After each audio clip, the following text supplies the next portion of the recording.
आमदार आहेत आणि त्यांच्या मार्गदर्शनामुळे अशा प्रकारची बॅग आपण बॅग आहे आणि या बॅगमध्ये बंदूक सदृश्य वस्तू आहे. बंदूक खरी आहे की खोटी आहे याची कल्पना नाही, मात्र बॅगच्या बाहेर रेल्वे ऑफिसच्या बाहेर संशयास्पद बॅग आढळली आहे आणि या बॅगमध्ये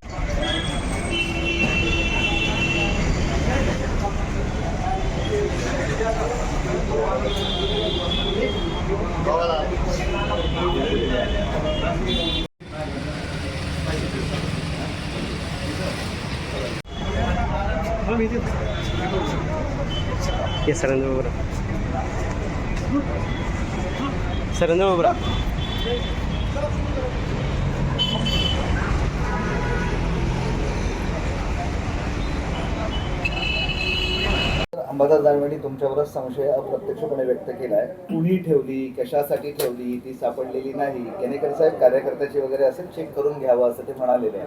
आणि केनेकरांचा काही संबंध आहे हे पण तपासा. खरं तर अंबादास दानवे आणि मी जवळपास भारतीय जनता पार्टीमध्ये पूर्वीच्या याच्यात 15 वर्ष काम केलेलं आहे. अंबादास दानवेंना माहिती आहे मी रस्त्यावरचा कार्यकर्ता आहे आणि ज्या हिंदुत्वादी विचार त्यांनी सोडलेले आहे, मी सोडलेले नाही आहे. त्यामुळे त्यांना काही भीती नाही आहे. मला साहजिक माझ्यावर द्वेष बऱ्याच जणांचा आहे आणि तो त्यांनी त्यांच्या पद्धतीने प्रकट केलेला आहे. आता अंबादास दानवे ज्या मिश्किल याने म्हणले तर त्यांचा तो द्वेष तुम्हाला दिसूनच आला.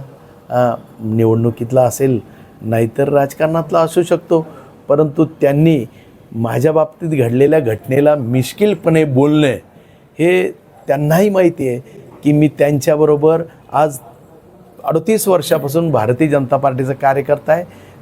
ते भाजपलाही सोडून गेले, हिंदुत्वाच्या विचारालाही सोडून गेले. त्यामुळे मला त्यांच्यावर जास्त या अशा प्रसंगामध्ये बोलणे उचित वाटत नाही.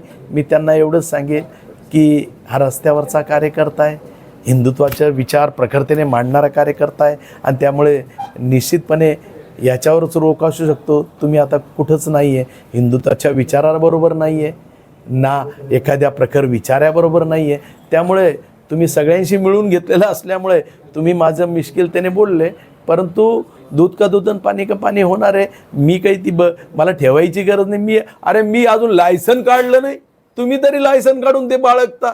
मी तर अजून गनचं लायसन नाही काढलं. मी कोणाला कधी घाबरलो नाही.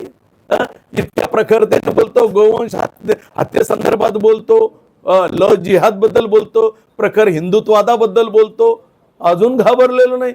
आणि त्यामुळं मी काही घाबरून हे काही केलेलं नाही. मीडियाला कळालं, निश्चितपणे हा पोलिसांचा एक तपासाचा भाग आहे आणि म्हणून ते दाखवणं गरजेचं होतं. मला पोलिसांना कळवलं, बस एवढंच आहे.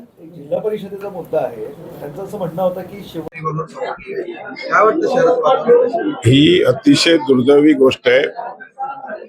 अशा प्रकारच्या घटना आपल्या संभाजीनगरमध्ये आतापर्यंत कधीच घडलेली नाही. पण याची सखोल चौकशी करून जो कोणी याच्यामध्ये इन्व्हॉल्व असेल किंवा त्याच्यावर कडक कारवाई केली जाईल आणि संजय केणेकरांना पण प्रोटेक्शन दिलं जाईल.